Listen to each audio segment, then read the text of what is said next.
नमस्कार, प्रणाम प्यारे साथियों। स्वागत है आपका अपने परिवार कल्चरल क्लासेस में। दोस्तों, मैं जयंत सर और आज लेके आ गया हूं एक धमाकेदार सेशन। दोस्तों, इस धमाकेदार सेशन में आज हम बात करने वाले हैं क्लास 10th के फिजिक्स के तीसरा चैप्टर के बारे में। दोस्तों, इस तीसरा चैप्टर का नाम है विद्युत धारा और आज हम पढ़ने वाले हैं इस तीसरा चैप्टर के वस्तुनिष्ठ प्रश्न को। ठीक दोस्तों, तो चलिए बिना विलंब किए हुए क्लास को शुरू करने से पहले अगर आप लोग इस चैनल पर नए हैं तो चैनल को सब्सक्राइब करके बेल आइकन हिट कर दीजिएगा और साथ ही साथ इस वीडियो को लाइक कर दीजिएगा और इस वीडियो को शेयर भी कर दीजिएगा। ठीक दोस्तों, समझ गए? तो चलिए बिना विलंब किए हुए बढ़ते हैं क्वेश्चन की ओर। तो दोस्तों, क्वेश्चन बनाने से पहले आपसे एक रिक्वेस्ट है कि आप पहले क्वेश्चन को समझिए, उसके बाद जाके आप प्रत्येक प्रश्न का उत्तर क्या कीजिए कि कमेंट में बताने की प्रयास कीजिए। ठीक दोस्तों, समझ गए आप लोग यहाँ तक? तो चलिए अब शुरू करते हैं बिना विलंब के हुए।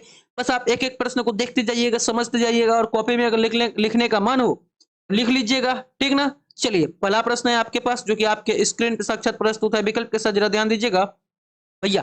पहला प्रश्न है, प्रश्न कह रहा है भैया, क्या कह रहा है जरा ध्यान देने वाली बात है कि निम्न में से कौन अर्धचालक नहीं है? आपका ऑप्शन है सिलिकॉन, दूसरा ऑप्शन है जर्मेनियम, तीसरा ऑप्शन है पारा, चौथा ऑप्शन है कोई नहीं। चलिए फटाफट से बताइए कि कौन जो है आपको दिया गया है चार विकल्प, उन चार में से आपको खोजना है कि कौन अर्धचालक नहीं है। तो दोस्तों, क्या आपको पता है यह जो आपका पारा है यह आपका अर्धचालक नहीं है। ठीक ना? समझ गए आप लोग? यह आपका क्या है? अर्धचालक नहीं है। ठीक, समझ गए? कोई दिक्कत नहीं है। चलिए आगे बढ़ते हैं, देखते हैं दूसरा प्रश्न जो कि आपके स्क्रीन पे साक्षात प्रस्तुत है। विकल्प के साथ जरा ध्यान दीजिएगा भैया। चलिए दूसरा नंबर का प्रश्न कह रहा है कि वोल्ट एम्पियर प्रदर्शित करता है, एम्पियर, वोल्ट, ओम या फिर वाट। तो दोस्तों हम आपको बताना चाहेंगे यह वोल्ट और एम्पियर जो प्रदर्शित करता है ना भैया, वह ओम प्रदर्शित करता है, याद रखिएगा। ठीक ना? OHM ओम होता है। ठीक, क्लियर है? कोई दिक्कत नहीं है। चलिए आगे बढ़ते हैं, देखते हैं तीसरा प्रश्न जो कि आपके स्क्रीन पर साक्षात प्रस्तुत है। विकल्प के साथ आइए देखते हैं, ध्यान देते हैं कि तीसरा प्रश्न क्या कर रहा है भैया आपको। चलिए तीसरा प्रश्न कर रहा है कि विद्युत प्रतिरोध का मात्रक है। ऑप्शन है एम्पियर, दूसरा ऑप्शन है वोल्ट, तीसरा ऑप्शन है ओम, चौथा ऑप्शन है वाट। तो चलिए अगर आप लोग जानते हैं इस प्रश्न का उत्तर तो फटाफट से बताने की प्रयास कीजिए कमेंट में, अन्यथा मैं आपको बता दूंगा कि विद्युत प्रतिरोध का जो मात्रक होता है भैया वह आपका ओम होता है, याद रखिएगा। ठीक ना? समझ गए? क्लियर? क्लियर है? बिल्कुल क्लियर है। विद्युत प्रतिरोध का मात्रक क्या होता है? ओम होता है, याद रखिएगा। ठीक ना? वैसे तो आपको जरूरी नहीं है ये सब चीज याद करने का, क्योंकि अन्यथा मैं आपको बताने वाला हूं फिर से एक अलग सेशन लेके आऊंगा। ठीक ना? क्या लेके आऊंगा दोस्तों कि जितना भी सारा एसआई यूनिट है ना आपका, जितना भी सारा एसआई मात्रक है, सीजीएस पद्धति है, वह सब चीज आपको एक सेशन में आपको बताने वाला हूं। ठीक ना? वैसे आप लोग याद रख सकते हैं कि विद्युत प्रतिरोध का एसआई मात्रक जो होता है ओम होता है। ठीक ना? क्लियर है? चलिए आगे बढ़ते हैं, देखते हैं चौथा प्रश्न जो कि आपके स्क्रीन पे साक्षात प्रस्तुत है विकल्प के साथ। चलिए ध्यान देते हैं भैया। चौथा प्रश्न कर रहा है, क्या कर रहा है जरा ध्यान देने वाली बात है भैया कि विद्युत धारा का मात्रक होता है। ऑप्शन है वाट, वोल्ट, ओम, एम्पियर। चलिए फटाफट से बताने के प्रयास कीजिए। अब विद्युत धारा का मात्रक क्या होता है? हम लोग विद्युत प्रतिरोध का मात्रक देखें, जिसका मात्रक ओम होता है। अब बताइए कि विद्युत धारा का मात्रक क्या होता है? तो दोस्त लोग विद्युत धारा का मात्रक एम्पियर होता है, यह चीज याद रखिएगा। विद्युत धारा का मात्रक क्या होता है? एम्पियर होता है, यह चीज याद रखिएगा। ठीक, समझ गए? कोई दिक्कत नहीं है। क्लियर है? चलिए आगे बढ़ते हैं, देखते हैं पांचवा प्रश्न जो कि आपके स्क्रीन पर साक्षात प्रस्तुत है विकल्प के साथ। दोस्तों पांचवा प्रश्न कर रहा है कि 1, 2 और 3 ओम के तीन प्रतिरोधों को श्रेणी क्रम में जोड़ने पर समतुल्य प्रतिरोध क्या होगा? 1 ओम, 2 ओम, 3 ओम, 6 ओम।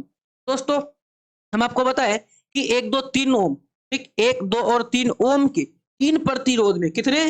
तीन प्रतिरोध में। तो दोस्तों श्रेणी क्रम में जोड़ने पर जो समतुल्य प्रतिरोध होगा भैया वह क्या हो जाएगा? तो वह हो जाएगा आपका, क्या हो जाएगा? 6 ओम हो जाएगा। ठीक ना? समझ गए? क्लियर है? कोई दिक्कत नहीं है। कितना ओम होगा भैया? 6 ओम होगा। आप कैलकुलेट करके देख लीजिएगा। ठीक, चलिए आगे बढ़ते हैं, देखते हैं 6 नंबर का प्रश्न जो कि आपके स्क्रीन पे साक्षात प्रस्तुत है विकल्प के साथ। तो दोस्तों 6 नंबर का प्रश्न है, प्रश्न कर रहा है कि विभवांतर का एसआई मात्रक क्या होता है? विकल्प है जूल, वाट, एम्पियर, वोल्ट। तो चलिए अगर आप लोग जानते हैं विभवांतर का एसआई मात्रक तो फटाफट से बताने की प्रयास कीजिए, नहीं था मैं आपको शानदार तरीके से बताऊंगा कि विभवांतर का जो एसआई मात्रक होता है भैया वह वोल्ट होता है, याद रखिएगा। क्लियर है? विभवांतर का एसआई मात्रक क्या है? वोल्ट है, याद रखिएगा। हो गया? समझ गया? कोई दिक्कत नहीं है। चलिए अगर कहीं भी दिक्कत हो आपको तो कमेंट में जरूर से बताइए कि सर हमको यहाँ दिक्कत हो, आप फिर से बताइए तो आपको जो है फिर से उसी शानदार तरीके से उसी जोश के साथ आपको बताया जाएगा। ठीक, क्लियर है? चलिए तो दोस्तों देखते हैं सातवां प्रश्न जो कि आपके स्क्रीन पर साक्षात प्रस्तुत है विकल्प के साथ। जरा ध्यान दीजिएगा कि विभव का मात्रक है। ऑप्शन है एम्पियर, दूसरा ऑप्शन है वोल्ट, तीसरा ऑप्शन है ओम, चौथा ऑप्शन है वाट। तो चलिए फटाफट से बताने की प्रयास कीजिए कि विभव का मात्रक क्या होता है। चलिए अगर आप लोग जानते हैं तो फटाफट से बताइए। ठीक ना? चलिए दोस्त लोग, अगर आप लोगों को नहीं पता है तो हम आपको बता दें शानदार तरीके से कि विभव का जो मात्रक होता है भैया वह वोल्ट होता है, याद रखिएगा। क्या होता है? विभव का मात्रक वोल्ट होता है, याद रखिएगा। ठीक, समझ गए? कोई दिक्कत नहीं है। चलिए आगे बढ़ते हैं, देखते हैं 8वां प्रश्न जो कि आपके स्क्रीन पे साक्षात प्रस्तुत है विकल्प के साथ। तो दोस्तों 8वां नंबर का प्रश्न कह रहा है कि 100 वाट और 220 वोल्टेज के विद्युत बल्ब के तंतु का प्रतिरोध क्या होगा? तो दोस्तों यहाँ पे देखिए 100 वाट है और 220 वोल्ट है। तो दोस्तों इसका जो है विद्युत बल्ब के तंतु का प्रतिरोध जो होगा ना भैया वह 448 ओम होगा। ठीक दोस्तों, समझ गए? यह सब हम आपको अलग क्लास में क्या करेंगे, बनाने के लिए सिखाएंगे। ठीक दोस्तों, अभी आप टेंशन नहीं लेना है, क्योंकि अभी जो हम लोग करेंगे तो हम लोगों का समय बहुत लग जाएगा। ठीक, तो चलिए इसके साथ साथ आगे बढ़ते हैं, देखते हैं 9वां प्रश्न जो कि आपके स्क्रीन पर साक्षात प्रस्तुत है विकल्प के साथ। जरा ध्यान दीजिएगा भैया। चलिए 9 नंबर का प्रश्न कर रहा है कि टंगस्टन निम्नलिखित में से किस ताप पर पिघलता है? तो दोस्तों टंगस्टन, टंगस्टन जो आपके बिजली के बल्ब में जो पतली तार लगा हुआ रहता है उसी को टंगस्टन कहा जाता है। और टंगस्टन जो पिघलता है दोस्तों वह 3500 डिग्री में पिघलता है, 3500 डिग्री सेल्सियस में वह पिघलना प्रारंभ करता है। ठीक दोस्तों, समझ गया? क्लियर है 9 नंबर का प्रश्न। चलिए आगे बढ़ते हैं, देखते हैं 10 नंबर का प्रश्न जो कि आपके स्क्रीन पर साक्षात प्रस्तुत है विकल्प के साथ। तो दोस्तों 10 नंबर का प्रश्न कर रहा है, जरा ध्यान दीजिएगा कि विद्युत शक्ति का मात्रक है। ऑप्शन है एम्पियर, दूसरा ऑप्शन है वोल्ट, तीसरा ऑप्शन है ओम, चौथा ऑप्शन है वाट। चलिए बताने के प्रयास कीजिए कि विद्युत शक्ति का मात्रक क्या होता है। तो दोस्तों हम आपको बता दें शानदार तरीके से कि विद्युत शक्ति का जो मात्रक होता है भैया वह वाट होता है, याद रखिएगा। क्लियर है? कोई दिक्कत नहीं है? डाउट क्लियर है ना? चलिए आगे बढ़ते हैं, देखते हैं 11 नंबर का प्रश्न जो कि आपके स्क्रीन पर साक्षात प्रस्तुत है विकल्प के साथ। तो दोस्तों 11 नंबर का प्रश्न है, प्रश्न कर रहा है कि प्रतिरोध का ऐसा ही मात्रक है। दोस्तों प्रतिरोध का ऐसा ही मात्रक क्या होता है? आपके पास विकल्प है जूल, दूसरा विकल्प है एम्पियर, तीसरा विकल्प है वाट और चौथा विकल्प है ओम। तो दोस्तों हम आपको बताना चाहेंगे कि आपका प्रतिरोध का जो ऐसा ही मात्रक होता है वह ओम होता है, याद रखिएगा। क्लियर है? कोई दिक्कत नहीं है? चलिए आगे बढ़ते हैं, देखते हैं 12 नंबर का प्रश्न जो कि आपके स्क्रीन पे साक्षात प्रस्तुत है विकल्प के साथ। जरा ध्यान दीजिएगा भैया। चलिए 12 नंबर का प्रश्न कर रहा है कि 12 वोल्टेज विभवांतर के दो बिंदुओं के बीच 2 कूलम आवेश को ले जाने में कार्य किया जाता है 6 जूल, 24 जूल, 14 जूल या फिर 10 जूल। चलिए आप लोग अगर जानते हैं इस प्रश्न का उत्तर तो फटाफट से बताने की प्रयास कीजिए, अन्यथा मैं आपको शानदार तरीके से बताऊंगा कि 12 वोल्टेज विभवांतर के दो बिंदुओं के बीच 2 कूलम आवेश को ले जाने में कार्य किया जाता है, वह कितना कार्य किया जाता है भैया? तो वह 24 कार्य किया जाता है। ठीक दोस्तों, 12 दूना 24, याद रखिएगा। ठीक ना? क्लियर है? वोल्टेज कितना है? 12 है। और कूलम आवेश कितना है?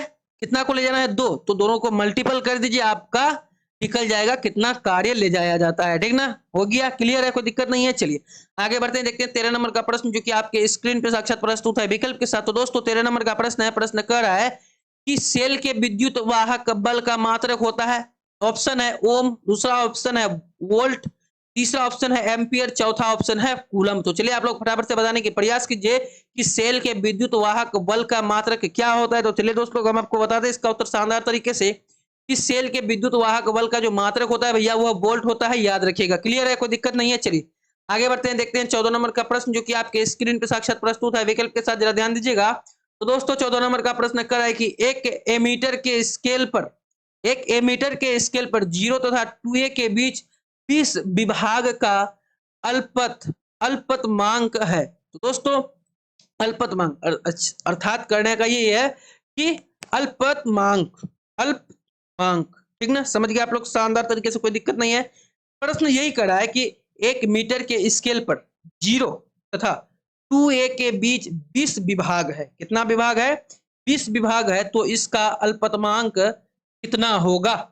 0.1 एम्पियर या फिर 0.01 एम्पियर या फिर 0.2 एम्पियर या फिर 0.02 एम्पियर। तो चलिए हम आपको बताने की प्रयास करेंगे इस प्रश्न का उत्तर शानदार तरीके से कि 1 एमीटर के स्केल पर 0 तथा 2a के बीच 20 विभाग है। तो इसका अल्पतमांक जो हो जाएगा भैया वह 0.1 एम्पियर हो जाएगा। ठीक, क्लियर है? कोई दिक्कत नहीं है? समझ के शानदार तरीके से?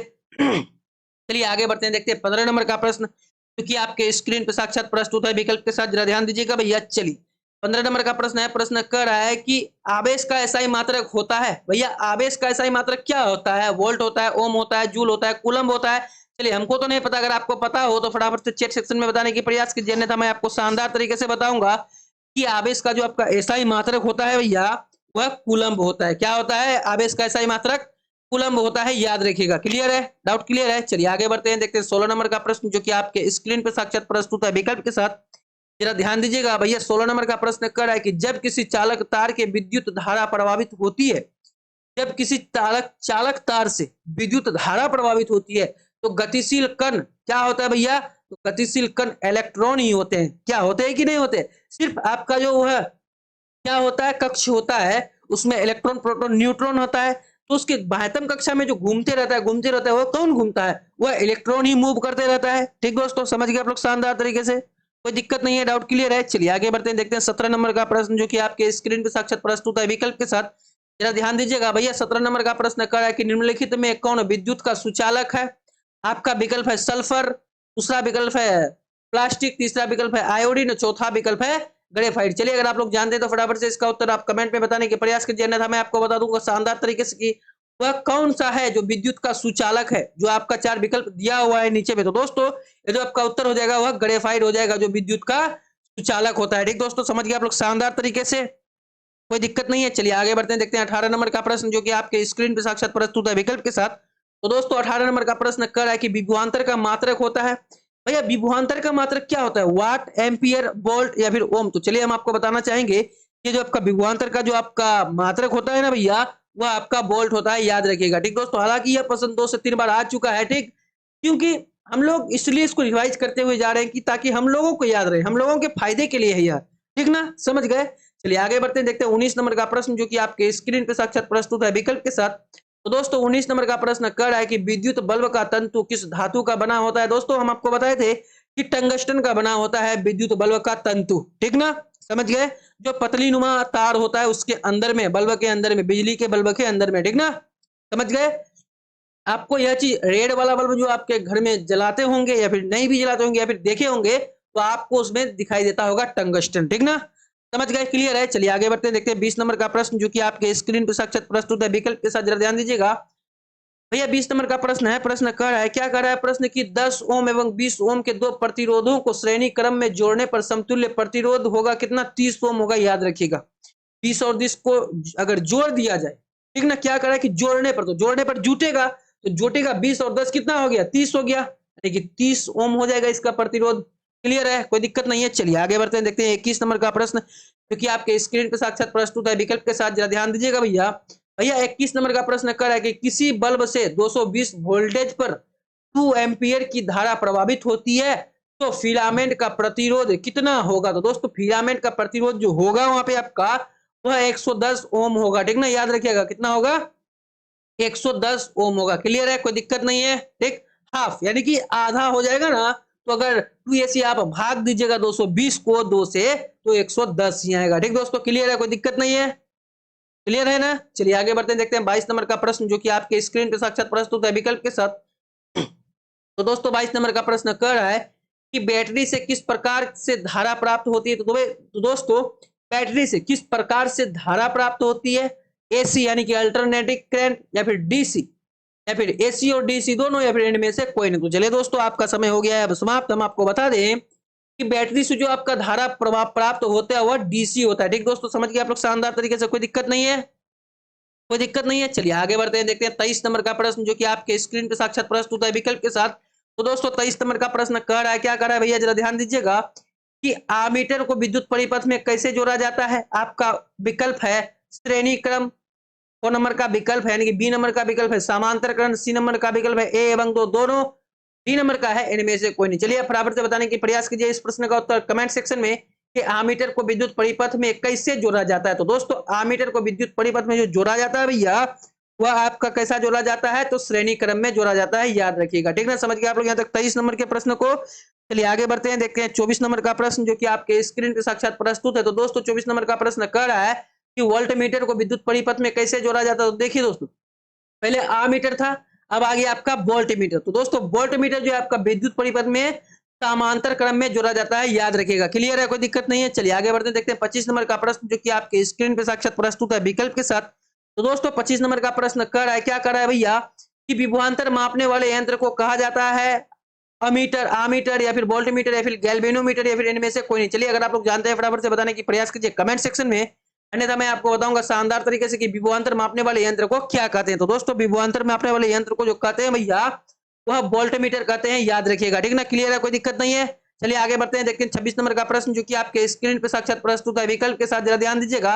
भैया 26 नंबर का प्रश्न कर रहा है कि एक बोल्ट कहलाता है, भैया एक बोल्ट क्या कहलाता है, जूल पर सेकेंड या फिर जूल पर कूलम या फिर जूल पर एम्पियर या फिर इनमें से कोई नहीं। तो दोस्तों हम आपको बताना चाहेंगे कि एक बोल्ट जो कहलाता है भैया वह क्या कहलाता है दोस्तों, एक बोल्ट जो कहलाता है जूल पर कूलम कहलाता है। ठीक, याद रखिएगा, क्लियर है। चलिए आगे बढ़ते हैं, देखते हैं 27 नंबर का प्रश्न जो कि आपके स्क्रीन पे साक्षात प्रस्तुत है, विकल्प के साथ जरा ध्यान दीजिएगा।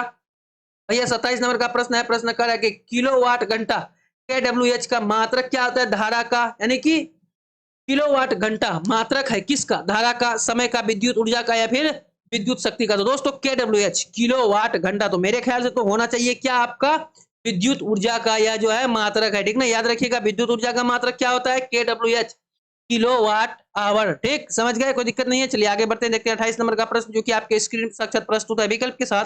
तो दोस्तों 28 नंबर का प्रश्न कर रहा है कि विद्युत हीटर में, सॉरी विद्युत हीटर की कुंडली में किस प्रकार प्रयोग किया जाता है। सॉरी दोस्तों, सॉरी, प्रश्न है कि विद्युत हीटर की कुंडली में किसका प्रयोग किया जाता है, नाइक्रोम का, टंगस्टन का, तांबा का या फिर जस्ता का। चलिए अगर आप लोग जानते हैं ना इस प्रश्न का उत्तर तो फटाफट से कमेंट सेक्शन में बताने की प्रयास कीजिए, अन्यथा मैं आपको शानदार तरीके से बताऊंगा कि विद्युत हीटर की कुंडली में किसका प्रयोग किया जाता है। तो दोस्तों विद्युत हीटर की कुंडली में जो है आपका वह नाइक्रोम का प्रयोग किया जाता है, याद रखिएगा, नाइक्रोम याद रहेगा ना। चलिए आगे बढ़ते हैं, देखते हैं 29 नंबर का प्रश्न जो कि आपके स्क्रीन पे साक्षात प्रस्तुत है विकल्प के साथ।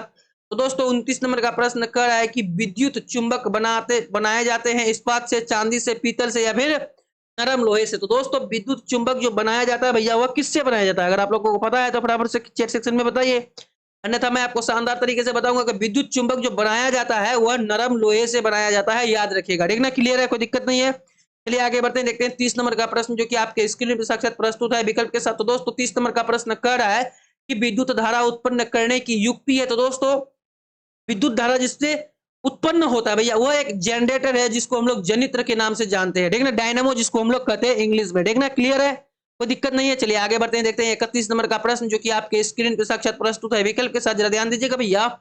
चलिए 31 नंबर का प्रश्न कर रहा है, क्या कर रहा है, जरा ध्यान दीजिएगा कि 1 HP यानी कि अश्वशक्ति बराबर होता है कितना, कितने का। तो दोस्तों 1 HP यानी कि अश्वशक्ति जो बराबर होता है भैया वह आपका कितने का होता है भैया, तो वह आपका जो हो जाता है वह 746 वाट का हो जाता है, याद रखिएगा। ठीक ना, समझ गए, क्लियर है, कोई दिक्कत नहीं है।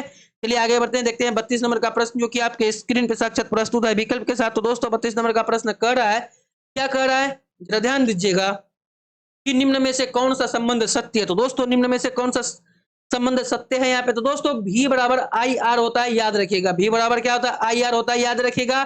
V बराबर 1/R नहीं होता है, V बराबर R/1 नहीं होता है, V बराबर 1R2 नहीं होता है, बराबर कहने का अर्थ यही हुआ कि V बराबर IR होता है, याद रखिएगा। क्लियर है, कोई दिक्कत नहीं है। चलिए आगे बढ़ते हैं, देखते हैं 33 नंबर का प्रश्न जो कि आपके स्क्रीन पे साक्षात प्रस्तुत है विकल्प के साथ, जरा ध्यान दीजिएगा भैया। 33 नंबर का प्रश्न कर रहा है, क्या कर रहा है भैया कि निम्न में से कौन सा पद विद्युत परिपथ में विद्युत शक्ति को निरूपित करता है। तो दोस्तों यह जो पद है, कौन सा पद है जो कि आपका विकल्प में दिया हुआ है, वह ऐसा कौन सा पद है जो विद्युत परिपथ में विद्युत शक्ति को निरूपित करता है। चलिए अगर आप लोगों को पता है तो फटाफट से बताने की प्रयास कीजिए, इसका उत्तर चैट सेक्शन में, अन्यथा मैं आपको शानदार तरीके से बताऊंगा।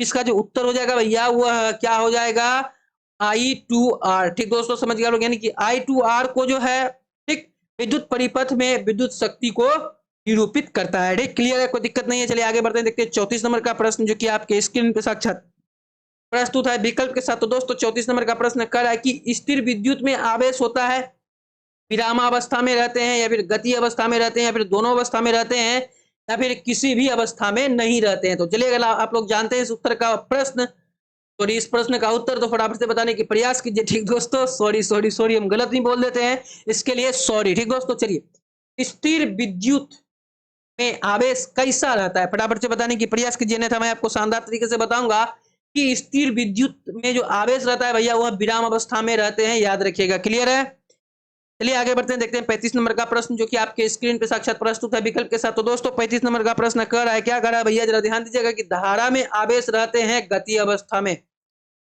धारा में जो आवेश रहता है भैया वह गति की अवस्था में रहता है, डायरेक्ट याद कीजिए ना, क्या दिक्कत है भैया। चलिए आगे बढ़ते हैं, देखते हैं 36 नंबर का प्रश्न जो कि आपके स्क्रीन पे साक्षात प्रस्तुत है विकल्प के साथ। तो दोस्तों प्रश्न कर रहा है कि ऊर्जा का ऐसा ही मात्रक होता है। दोस्तों ऊर्जा का एसआई मात्रक जूल होता है, याद रखिएगा। ऊर्जा का एसआई मात्रक क्या होता है? जूल होता है, याद रखिएगा। समझ गए? चलिए आगे बढ़ते हैं, देखते हैं 37 नंबर का प्रश्न जो कि आपके स्क्रीन पे साक्षात प्रस्तुत है विकल्प के साथ। तो दोस्तों 37 नंबर का प्रश्न कर रहा है कि 1 किलोवाट घंटा का व्यवहारिक मात्रक क्या है? तो दोस्तों 1 किलोवाट घंटा का जो व्यवहारिक मात्रक होता है भैया, वो क्या होता है आपका? ऑप्शन है यूनिट, वाट, वाट घंटा या फिर जूल घंटा। चलिए फटाफट से बताने की प्रयास कीजिए, नहीं तो मैं आपको शानदार तरीके से बताऊंगा कि 1 किलोवाट घंटा का व्यवहारिक मात्रक क्या होता है। तो दोस्तों 1 किलोवाट घंटा का व्यवहारिक जो मात्रक होता है भैया, वह यूनिट होता है, याद रखिएगा। ठीक दोस्तों, समझ गए आप लोग शानदार तरीके से, कोई दिक्कत नहीं है, डाउट क्लियर है। चलिए आगे बढ़ते हैं, देखते हैं 38 नंबर का प्रश्न जो कि आपके स्क्रीन पे साक्षात प्रस्तुत है विकल्प के साथ। तो दोस्तों 38 नंबर का प्रश्न कर रहा है कि 1 जूल का मान होता है। दोस्तों 1 जूल का मान तो सभी बच्चा जानता है। चलिए अगर आप लोग जानते हैं तो फटाफट से बताने की प्रयास कीजिए कि 1 जूल का मान क्या होता है। तो दोस्तों 1 जूल का जो मान होता है भैया, वह 0.24 कैलोरी होता है, याद रखिएगा। देखना क्लियर है, कोई दिक्कत नहीं है। चलिए आगे बढ़ते हैं, देखते हैं 39 नंबर का प्रश्न जो कि आपके स्क्रीन पे साक्षात प्रस्तुत है विकल्प के साथ। तो दोस्तों 39 नंबर का प्रश्न है, प्रश्न कर रहा है कि शुष्क सेल में ऋण इलेक्ट्रोड किस धातु का होता है। तो दोस्तों शुष्क सेल में ऋण इलेक्ट्रोड जो होता है किस धातु का होता है? कार्बन का, जस्ता का, तांबा का या फिर किसी का नहीं? चलिए फटाफट से बताने की प्रयास कीजिए कि शुष्क सेल में ऋण इलेक्ट्रोड किस धातु का बना होता है। तो दोस्तों इसका जो उत्तर हो जाएगा वह जस्ता का हो जाएगा। ठीक दोस्तों, समझ गए आप लोग शानदार तरीके से, क्लियर है, कोई दिक्कत नहीं है। चलिए आगे बढ़ते हैं, देखते हैं 40 नंबर का प्रश्न जो कि आपके स्क्रीन पे साक्षात प्रस्तुत है विकल्प के साथ। तो दोस्तों 40 नंबर का प्रश्न कर रहा है कि शुष्क सेल में धन इलेक्ट्रोड किस धातु का होता है? कॉपर का, जस्ता का, कार्बन का या फिर लोहे का? चलिए अगर आप लोग जानते हैं तो फटाफट से बताने की प्रयास कीजिए चैट सेक्शन में इसका उत्तर, अन्यथा मैं आपको शानदार तरीके से बता दूंगा कि शुष्क सेल में धन इलेक्ट्रोड जो होता है किस धातु का बना होता है। तो दोस्तों इसका जो उत्तर हो जाएगा शानदार तरीके से कार्बन का हो जाएगा। ठीक दोस्तों, समझ गए, कोई दिक्कत नहीं है, डाउट क्लियर है। यानी कि शुष्क सेल में धन इलेक्ट्रोड जो होता है वह कार्बन धातु का बना हुआ रहता है, याद रखिएगा। क्लियर है, कोई दिक्कत नहीं है। चलिए आगे बढ़ते हैं, देखते हैं 41 नंबर का प्रश्न जो कि आपके स्क्रीन पे साक्षात प्रस्तुत है विकल्प के साथ। तो दोस्तों 41 नंबर का प्रश्न कर रहा है कि किसी कुंडली का प्रतिरोध ज्ञात करने का सूत्र है R बराबर V बाई आई। ठीक ना, हो गया याद, समझ गए, कोई दिक्कत नहीं है। चलिए आगे बढ़ते हैं, R बराबर V बाई आई, याद रखिएगा ना। चलिए आगे बढ़ते हैं, देखते हैं 42 नंबर का प्रश्न जो कि आपके स्क्रीन पे साक्षात प्रस्तुत है विकल्प के साथ। तो दोस्तों 42 नंबर का प्रश्न कर रहा है, क्या कर रहा है जरा ध्यान दीजिएगा कि बिजली का फ्यूज का तार बना होता है तांबे और टीन दोनों का। ठीक ना, समझ गए, टीन का भी बना होता है और तांबे का भी बना होता है, यानी कि इसका जो सही उत्तर हो जाएगा सी नंबर का विकल्प इसका सही उत्तर हो जाएगा। क्लियर है, कोई दिक्कत नहीं है। चलिए आगे बढ़ते हैं, देखते हैं 43 नंबर का प्रश्न जो कि आपके स्क्रीन पे साक्षात प्रस्तुत है विकल्प के साथ। तो दोस्तों 43 नंबर का प्रश्न कर रहा है कि एक IVE अर्थात इलेक्ट्रॉन वोल्ट बराबर होता है कितने का? तो दोस्तों एक इलेक्ट्रॉन वोल्ट जो बराबर होता है भैया, वह कितने का बराबर होता है? तो 1.6 इंटू 10⁻⁹ जूल के बराबर होता है। ठीक ना, यानी कि 1.6 गुनी 10 पर पावर -19 जूल के बराबर होता है एक इलेक्ट्रॉन वोल्ट। ठीक ना, समझ गए आप लोग शानदार तरीके से, कोई दिक्कत नहीं है, क्लियर है। चलिए आगे बढ़ते हैं, देखते हैं 43 के बाद 44 नंबर का प्रश्न जो कि आपके स्क्रीन पे साक्षात प्रस्तुत है विकल्प के साथ, जरा ध्यान दीजिएगा भैया। चलिए 44 नंबर का प्रश्न कर रहा है कि 1 मीटर एम्पियर बराबर कितना होता है? तो दोस्तों 1 मीटर एम्पियर जो बराबर होता है भैया, वह 10 से 3 एम्पियर होता है। ठीक ना, समझ गए आप लोग शानदार तरीके से, कोई दिक्कत नहीं है। अर्थात कहने का अर्थ यही हुआ कि 10 पर पावर -3 एम्पियर होता है 1 एम्पियर का बराबर। ठीक ना, यानी कि 1 एम्पियर के बराबर कितना होता है? 10 के पावर -3 एम्पियर। ठीक, क्लियर है। चलिए आगे बढ़ते हैं, देखते हैं 45 नंबर का प्रश्न जो कि आपके स्क्रीन पे साक्षात प्रस्तुत है। तो दोस्तों 45 नंबर का प्रश्न कर रहा है कि एक माइक्रो, वो जो म्यू बना हुआ है यू की तरह, उसको हम लोग म्यू कहते हैं और म्यू का पूरा नाम होता है माइक्रो। तो एक माइक्रो ए, क्या बोले, एक माइक्रो एक, यानी कि एक माइक्रो एमीटर बराबर कितना होता है? दोस्तों एक माइक्रो एमीटर जो बराबर होता है भैया, वो जो आपका हो जाता है वह 10 के पावर -6 एम्पियर हो जाता है। एक दोस्तों समझ के क्लियर है, कोई दिक्कत नहीं है। चलिए आगे बढ़ते हैं, देखते हैं 46 नंबर का प्रश्न जो कि आपके स्क्रीन पे साक्षात प्रस्तुत है विकल्प के साथ, जरा ध्यान दीजिएगा भैया। चलिए 46 नंबर का प्रश्न कर रहा है, क्या कर रहा है कि चालक में इलेक्ट्रॉन तभी गमन कर सकता है जब चालक के अनुदिश विद्युत दाब में अंतर होता है। ठीक दोस्तों, समझ गए आप लोग शानदार तरीके से, कोई दिक्कत नहीं है। चलिए आगे बढ़े हम लोग, चलिए आगे बढ़ते हैं, देखते हैं 47 नंबर का प्रश्न जो कि आपके स्क्रीन पे साक्षात प्रस्तुत है विकल्प के साथ, जरा ध्यान दीजिएगा भैया। 47 नंबर का प्रश्न कर रहा है कि अगर Q आवेश विभवांतर V से प्रभावित हो तो क्या किया गया कार्य होगा? तो दोस्तों अगर Q आवेश विभवांतर V से प्रभावित हो तो किया गया कार्य क्या होगा? चलिए फटाफट से बताने की प्रयास कीजिए, अन्यथा मैं आपको शानदार तरीके से बताऊंगा कि वह जो कार्य होगा भैया, वह V इंटू क्यू होगा, याद रखिएगा, जो कि आपका सी नंबर का विकल्प इसका सही उत्तर हो जाएगा। ठीक ना, समझ गए। चलिए आगे बढ़ते हैं, देखते हैं 48 नंबर का प्रश्न, जो कि आपके स्क्रीन पे साक्षात प्रश्न होता है। विकल्प के साथ जरा ध्यान दीजिएगा भैया। 48 नंबर का प्रश्न कह रहा है कि सेल बाहरी परिपथ में जिस प्लेट से धारा भेजती है उसे उसी सेल को क्या कहा जाता है? धन ध्रुव, ऋण ध्रुव, या फिर दोनों, या फिर इनमें से कोई नहीं। तो दोस्तों हम आपको बताना चाहेंगे कि सेल बाहरी परिपथ से जिस प्लेट को धारा भेजती है उस सेल को क्या कहते हैं भैया? तो दोस्तों उस सेल को जो कहते हैं भैया वह धन ध्रुव कहते हैं, याद रखिएगा। ठीक है, समझ गए आप लोग। शानदार तरीके से क्या कहते हैं? धन ध्रुव कहते हैं। जो ही धारा भेजती होगी यानी कि अपने में से खाली करती होगी तो वह धनायन हो गया। ठीक ना, जिस पर वह लोन चढ़ता गया तो वह ऋणायन हो गया, वह कर्जदार हो गया। ठीक ना, क्लियर है। चलिए आगे बढ़ते हैं, देखते हैं 49 नंबर का प्रश्न, जो कि आज के इस सेशन का सेकंड लास्ट प्रश्न है। ठीक दोस्तों, चलिए 49 नंबर का प्रश्न कह रहा है कि किसी चालक का प्रतिरोध निर्भर करता है किस पर? चालक की लंबाई पर, या फिर चालक के अनुप्रस्थ काट के क्षेत्रफल पर, या फिर चालक की प्रकृति पर, या फिर उपर्युक्त सभी पर। तो दोस्तों हम आपको बताना चाहेंगे इस प्रश्न का उत्तर शानदार तरीके से कि किसी चालक का प्रतिरोध, किसका? देखिए किसी चालक का प्रतिरोध जो निर्भर करता है चालक की लंबाई पर भी निर्भर करता है, चालक के अनुप्रस्थ काट के क्षेत्रफल भी निर्भर करता है, चालक की प्रकृति पर भी निर्भर करता है। अर्थात इसका जो सही उत्तर हो जाएगा डी नंबर का विकल्प सही उत्तर हो जाएगा। उपर्युक्त सभी पर किसी चालक का प्रतिरोध निर्भर करता है। ठीक ना, समझ गए आप लोग। शानदार तरीके से, कोई दिक्कत नहीं है, क्लियर है। चलिए आगे बढ़ते हैं, देखते हैं आज के इस सेशन का लास्ट प्रश्न, जो कि आपके स्क्रीन पर साक्षात प्रस्तुत है। विकल्प के साथ जरा ध्यान दीजिएगा भैया। देखिए 50 नंबर का प्रश्न कर रहा है, क्या कर रहा है भैया कि किसी अस्थाई विद्युत धारा द्वारा समय आई से उत्पन्न उष्मा की मात्रा क्या है यदि उष्मा h है? दोस्तों यदि अस्थाई विद्युत धारा द्वारा, यदि अस्थाई विद्युत धारा द्वारा समय आई से उत्पन्न उष्मा, जो उष्मा की मात्रा क्या है यदि उष्मा h है, तो यानी कि h बराबर आपको बताना। तो दोस्तों h बराबर BIT हो जाएगा, याद रखिएगा। ठीक दोस्तों, समझ गए आप लोग। शानदार तरीके से क्लियर है, कोई दिक्कत नहीं है, क्लियर है ना। तो चले दोस्तों, अगर आप लोगों को कहीं भी दिक्कत हो इन 50 के 50 प्रश्न में तो कमेंट में बेझिझक बताने की प्रयास कीजिएगा। तो दोस्तों आपको 50 का 50 प्रश्न का उत्तर यहाँ पे शानदार तरीके से बताया गया है। अगर आपको कहीं भी दिक्कत हो तो कमेंट में बेझिझक बता सकते हैं। ठीक ना, समझ गए आप लोग शानदार तरीके से। तो चलिए दोस्तों, आज आपको आज का क्लास कैसा लगा कमेंट सेक्शन में जरूर बताइएगा। ठीक ना, अगर आपको क्लास जरा भी अच्छा लगा है तो वीडियो को लाइक करके जरूर जाइएगा। ठीक ना, तो चलिए, अगर क्लास को यहाँ तक देख चुके हैं तो दोस्तों आपसे रिक्वेस्ट यही है कि अगर चैनल पर पहली बार है तो चैनल को सब्सक्राइब करके बेल आइकन हिट कर दीजिएगा, और साथ ही साथ इस वीडियो को अपने दोस्तों के साथ शेयर कर दीजिएगा। ठीक दोस्तों, तो चलिए आज के क्लास को यहीं पे विराम देते हैं, फिर मिलते हैं कल नए उमंग और उत्साह के साथ और एक नए चैप्टर के साथ। तब तक के लिए सभी दोस्तों को राधे राधे।